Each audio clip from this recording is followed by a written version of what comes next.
আল্লাহ নবীজি বলেছেন আবু বকর সমস্ত সাহাবায়ে কেরামের মধ্যে সবচাইতে শান্ত মানুষ। সুবহানাল্লাহ। কোন কি মানুষ? আরেকটু ধরে কোন কি মানুষ? রাগ করছেন? কথা কন নাকি? এ নবীর উম্মত ভালো করে শুনে নেন রে বাবা, আমি আলিমের কথা না রে বাবা। আল্লাহ নবীজি বলেন আবু বকরের সবচাইতে মেজাজটা ঠান্ডা ছিল রে বাবা। আবু বকর কোনোদিন মানুষের উপর গরম হয় নাই রে বাবা, কোনোদিন মানুষের সাথে খারাপ ব্যবহার করে নাই রে বাজান। কিন্তু ওমরের বেলায় আল্লাহ নবীজি এ কথা বলে নাই।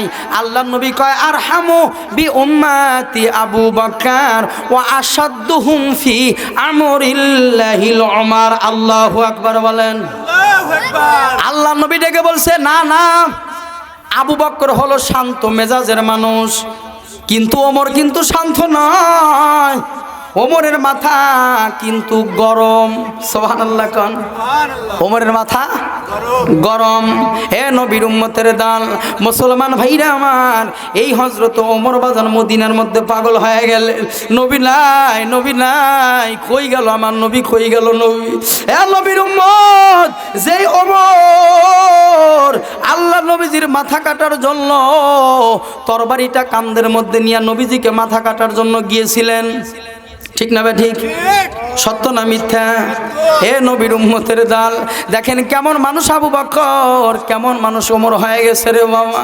হযরত ওমর আল্লাহ নবীজি মদিনার মধ্যে নাই, পাগল হয়ে গেছেন, কিন্তু এই ওমর আল্লাহ নবীজিকে মারার জন্য বাজান তরবারিটা নিয়ে দৌড় দিলেন। 100 লাল উট আবু বকর আবু জাহেল দিয়ে দিবে বাজান হযরত ওমরকে। এ ওমর, তুমি যদি মুহাম্মাদের মাথা যদি কাইটাই না দিতে পারো, 100 লাল উট তোমাকে পুরস্কার দিয়ে দিব। বাজান কেউ রাজি হলেন না, হযরতে আবু বকর রাজি হলেন না। ও মুসলমান, হযরতে ওমর লাভ দিয়ে দাঁড়া কয় আমি মুহাম্মাদের মাথা কাটবো। নাউজুবিল্লাহ। কোন কে কাটবে? ওমর। ওমর এ ভালো করে শোনেন কেমন ওমর। যেই ওমর রাস্তা দিয়ে হাইটা গেলে 40 দিন পর্যন্ত ওই রাস্তা দিয়ে শয়তানও হাঁটে নাই। সুবহানাল্লাহ। এ কেমন ওমর, কেমন ওমর রে বাজান, যেই ওমর রে বাবা আল্লাহ নবীজি নিজে গর্ব করে বলেছেন আমি নবীর পরে যদি কেউ নবী হওয়ার সুযোগ থাকতো, কাউকে যদি আল্লাহ তাআলা নবী বানাইতো, তাহলে আমার কোনো সাহাবী নবী হইতে পারতো না, কিন্তু আমার আল্লাহ ওমরকেই নবী বানাইতেন। এ নবীর উম্মত, কেমন ছিল এই ওমর? ওমর তরবারি নিয়ে দৌড়ায় গেলেন, মুহাম্মাদের মাথা কাটার জন্য যাবে রে বাবা। ও মুসলমান, বুঝাইবার জন্য বলছি রে বাবা, কোনো দিকে মনোযোগ দিবেন না রে বাবা। এ নবীর উম্মত, হযরত ওমর দৌড়ায় তরবারিটা নিয়ে দৌড়ায় মুহাম্মাদের মাথা কাটার জন্য যাচ্ছেন বাবা। পথের মধ্যে এক ব্যক্তি ব্রেক করে দিল, ওমর তুমি দাঁড়াও। কই যাও? কয় আমি যাই মুহাম্মাদের মাথা কাটার জন্য। নাউজুবিল্লাহ। কোন কার মাথা? মুহাম্মাদের মাথা কাটার জন্য আমি যাব। এই আমার সামনে তোমরা ব্রেক দিও না, আমাকে ঠেকাইও না। এইবার ওই ব্যক্তিটাকে বলতেছে ওমর রে, না না না না, আগে মুহাম্মাদের মাথা কাটা আগে যাও তোর বাড়ির মধ্যে একটু খবর নিয়ে দেখ, যেই মুহাম্মাদের মাথা কাটার জন্য যাইবা ওই মুহাম্মাদের কালেমা পড়ে তোমার বোন আর তোমার বোনের জামাই দুইজনে মুসলমান হয়ে গেছে। তাহলে নিজের ঘর ঠিক করা দরকার আছে না নাই? নিজের ঘর না ঠিক কইরা আর একজনের ঘর ঠিক করার জন্য যদি আমি কই, বলেন মানবে? কেউ কি মানবে? এ বাজান, ওমরের মেজাজ গরম হয়ে গেল। কি ব্যাপার, কি ব্যাপার, কি ব্যাপার? আমার বোন আর ভগ্নিপতি মুহাম্মাদের কালেমা পড়ে মুসলমান হয়ে গেছে, অথচ আমি মুহাম্মাদের মাথা কাটার জন্য যাচ্ছি। ওমর যাও, তুমি ফিরিয়া যাও, আগে তোমার বোনের বাড়িতে যা খবর নাও, তারা দুইজন তোমার মুহাম্মাদের কালেমা পড়ে মুসলমান হয়ে গেছে। এ নবীর উম্মত, হযরতে ওমর দৌড়ে চলে গেলেন বোনের বাড়িতে। বোনের বাড়িতে দরজার মধ্যে যাইয়া হযরত ওমর লক করে বললেন, বোন ফাতেমা রে, ও বোন ফাতেমা তুমি কি ঘরের মধ্যে আছো? ওমরের যে বোন ছিল তার নাম ছিল ফাতেমা। কি নাম? জোরে কান কি নাম? ফাতেমা। ও নবীর উম্মত, ওমরের বোনের নাম ছিল বাজান ফাতেমা। আর ওমরের যে ভগ্নিপতি ছিল অর্থাৎ ফাতেমার যে জামাই, ফাতেমার যে স্বামী ছিল অর্থাৎ ওমরের বোনের জামাইয়ের নাম হলো সাঈদ। কি নাম? আর একটু জোরে কান কি নাম? আবু সাঈদ। হে নবীর উম্মত, হযরত ওমর ডেকে বললেন, বোন ফাতেমা তুমি কি ঘরের ভিতরে আছো? হে নবীর উম্মত, হযরত ওমর বোন ফাতেমা কয় যখন ডাকটা দিয়েছেন রে বাজান, সাথে সাথে ভগ্নিপতির কানের মধ্যে ওমরের কণ্ঠের আওয়াজ চলিয়ে গেছে। ভগ্নিপতি সাঈদ ঘরের এক কোনায় যাইয়া উনি পলায়ন করলেন, আত্মগোপন করলেন। কিন্তু বোন ফাতেমা আত্মগোপন করলেন না। বাজান বোন সুন্দর করে কোরআন তেলাওয়াত করতেছিল রে বাজান। কি তেলাওয়াত করতেছিল? আর একটু জোরে কোন। আমাদের ঘরের মধ্যে কি কোরআন তেলাওয়াত আছে? জোরে কোন আছে? আমাদের ঘরের মধ্যে কোরআন তেলাওয়াত নাই। আমাদের ঘরের মধ্যে কোরআন দিয়েও বাজার আমরা ঘরটা চালাই না, কিন্তু আমাদের ঘরের মধ্যে বক্সের সাউন্ড আছে না না? এ নবীর উম্মতের দল, কোরআন বাজান যেই ঘরের মধ্যে পড়বেন আল্লাহ তাআলা বরকত দিয়ে দিবেন রে বাবা। ওমরের বোন ফাতেমা সুন্দর করে আল্লাহ তাআলার কোরআন পড়ছেন রে বাবা। আর রহমান,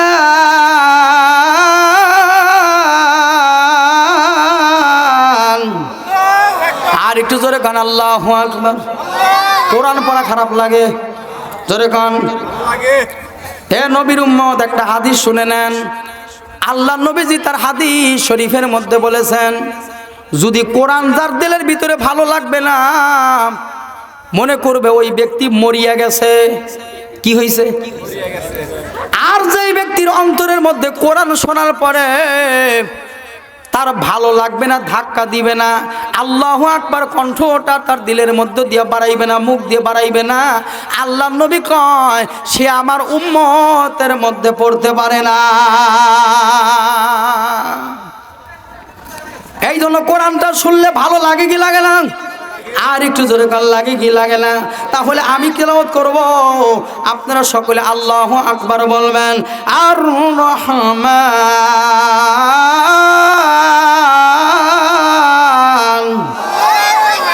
আল্লামাল কুরআন খালাকাল ইনসান।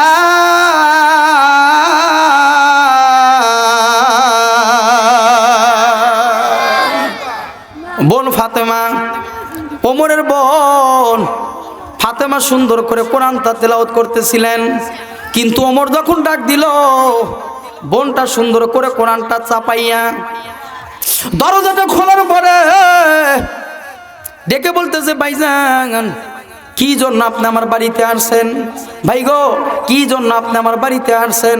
ও নবীর উম্মতের দল, হযরত ওমর ডেকে বলতেছে, বোন রে আমি নাকি শুনলাম তুমি নাকি মুহাম্মাদের কালেমা পড়ে মুসলমান হয়ে গেছো, তুমি নাকি মুহাম্মাদের কালেমা পড়ে মুসলমান হয়ে গেছো।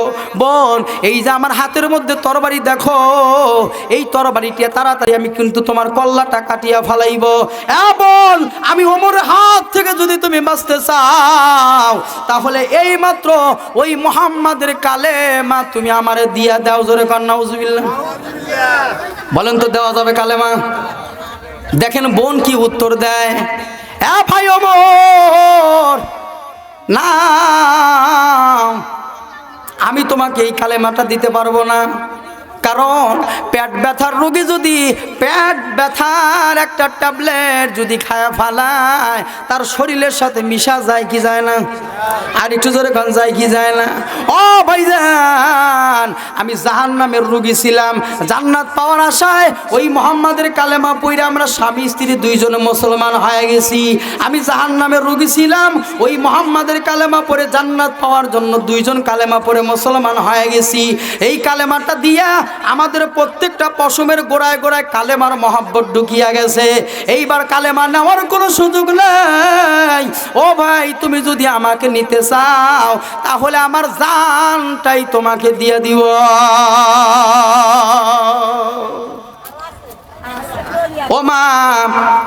ও মা বোনেরা, খুব মনোযোগ দিয়ে শোনেন। ও মা, তোমরাও তো মা, আর ফাতেমাও ছিল মা, ফাতেমাও ছিল মেয়ে, ওমরের বোনের নাম ছিল ফাতেমা।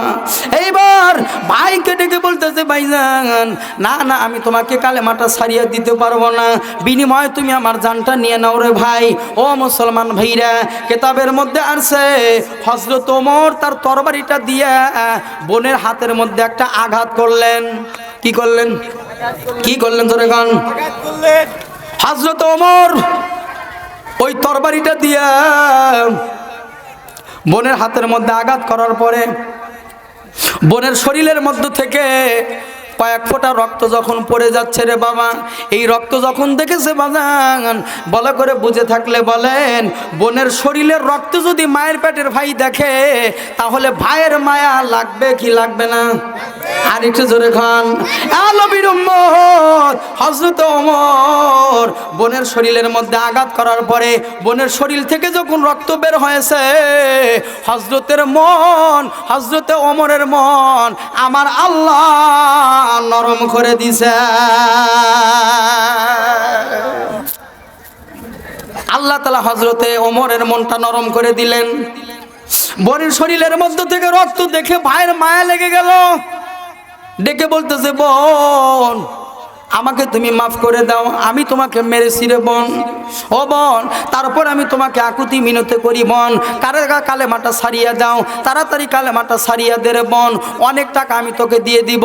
আবু জাহেল আমাকে 100 তোলা উট পুরস্কার দিবে, ওখান থেকে অনেক উট আমি তোকে দিয়ে দিব, দাম্পত্য জীবন তোর সুখময় হয়ে যাবে। বোন ডেকে বলতেছে, ভাইজান না না না, এই কালেমাটা আমি তোমাকে দিতে পারবো না, না না এই কালেমাটা আমি তোমাকে দিতে পারবো না। এ নবীর উম্মত, হযরত ওমরের মন যে গলিয়া গেল। কি জন্য গলিয়া যাচ্ছে জানেননি? এদিক দিয়ে আল্লাহ নবীজি মসজিদে নববীর সামনে বাবা, আল্লাহ নবীজির দুইটা হাত মক্কা মদিনার সামনে রে বাবা, আল্লাহ নবীজির দুইটা হাত আসমানের দিকে বাড়াইয়া আল্লাহর কাছে দোয়া করছে, আল্লাহ ও রব্বুল আলামিন, ওই খাত্তাবের বেটা ওমর আর নইলে হিসাবের বেটা আবু জাহেল, এই দুইজনের একজনকে আয় আল্লাহ তুমি হেদায়েত দিয়া দাও।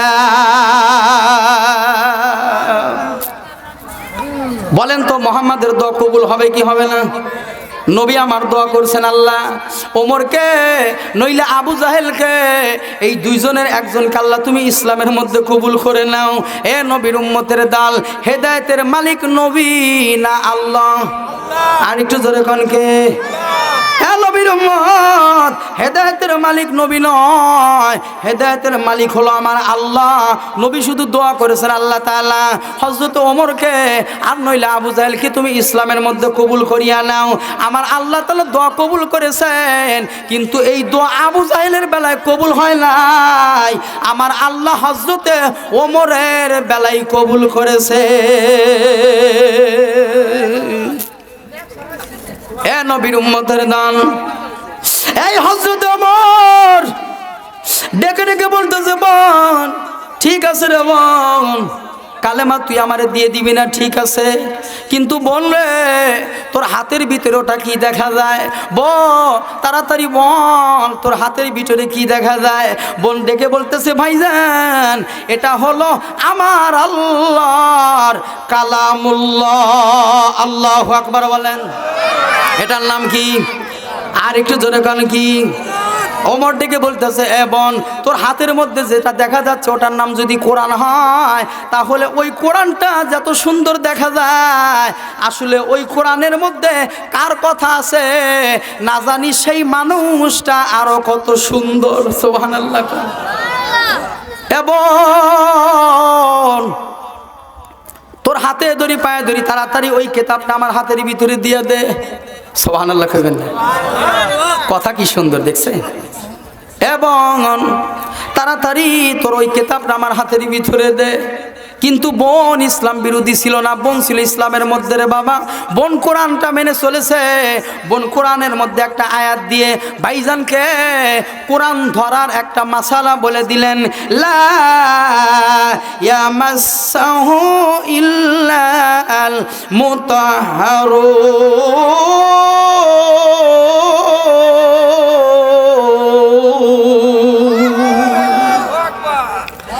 লা ইয়ামাসসুহু ইল্লাল মুতাহহারুন। আল্লাহ তাআলার এই পবিত্র কোরআন কেউ অপবিত্র অবস্থায় ধরতে পারবে?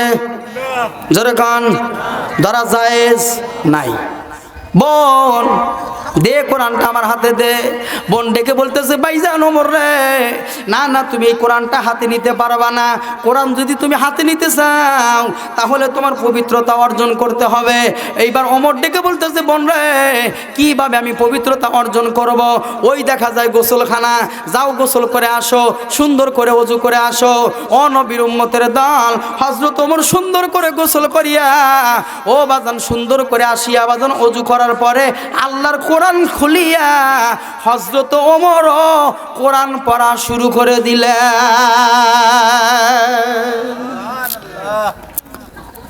এইবার বলবেন, হুজুর ওমর কি কোরআন পড়া জানতো? হ্যাঁ, ওমর কোরআন পড়া জানতো, কিন্তু কোরআনটা মেনে না নেওয়ার কারণে কোরআন থেকে ওমর অনেক দূরে ছিল রে বাবা। ও মুসলমান, ওমর অনেক জ্ঞানী ছিল রে বাবা। ওমর অনেক জ্ঞানী ছিল রে বাজান। বাজান রে, হযরত ওমর আল্লাহ তাআলার কোরআনটা বাজান সুন্দর করে পড়া শুরু করে দিলেন।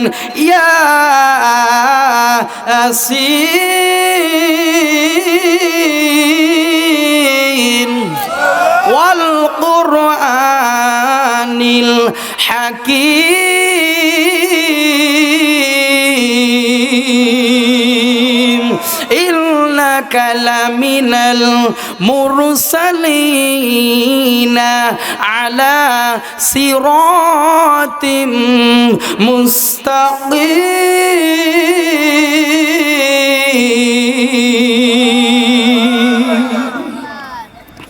হযরত ওমর কোরআন পড়া শুরু করে দিলেন। বাজান হযরত ওমর দিলটা একেবারে নরম হয়ে যাচ্ছে রে বাবা। নবীর উম্মত হযরত ওমর কোরআন পড়তেছেন আর আল্লাহ তার দিলটা নরম করে দিচ্ছেন রে বাজান। আল্লাহ তার দিলটা নরম করে দিচ্ছে রে বাবা। বাজান রে, এই জন্য যারা কোরআনটা পড়তে পারেন না, আমি আপনার হাতে ধরি পায়ে ধরি, একটা ছেলেকে আপনি কোরআন শিখনেওয়ালা বানায় যান, একটা সন্তানকে আপনি কোরআন শিখনেওয়ালা বানায় যান রে বাবা।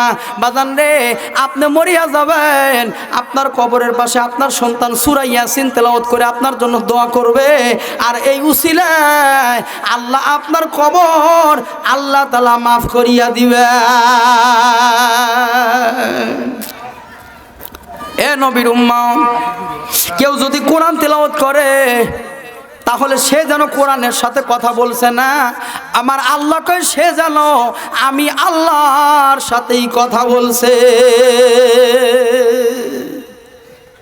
হযরত ওমর কোরআন পড়ছেন আর দিলটা নরম হয়ে যাচ্ছে।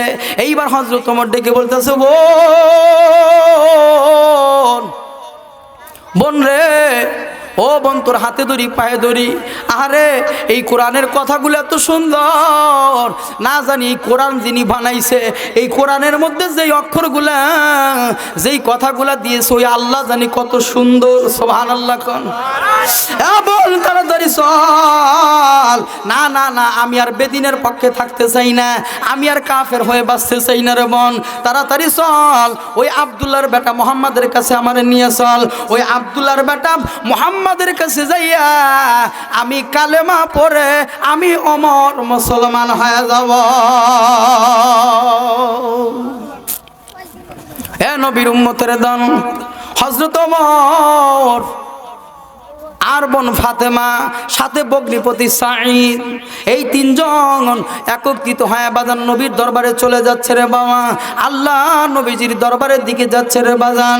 নবী আমার বাইতুল্লাহর সামনে হযরত ওমরের জন্য দোয়া করছে রে বাবা। পাশে বসা ছিল আবু বকর সিদ্দিক রাদিয়াল্লাহু তাআলা আনহু। আল্লাহ নবীজির পাশে হযরতে আবু বকর বসে রইছেন রে বাজান। এবার আবু বকর তাকায় দেখে, ওই দেখা যায় ওমরের হাতের ভিতরে তরবারি, তিনজন মানুষ নিয়ে ওমর আল্লাহর নবীজির কাছে আসছেন। আবু বকর লাফ দিয়ে দাঁড়া গেলেন, ডেকে বলছি ইয়া রাসূলুল্লাহ, ইয়া হাবিবাল্লাহ, হুজুর ওই দেখা যায় ওমরের হাতে তরবারি, ওমর আপনার কাছে আসছে হুজুর।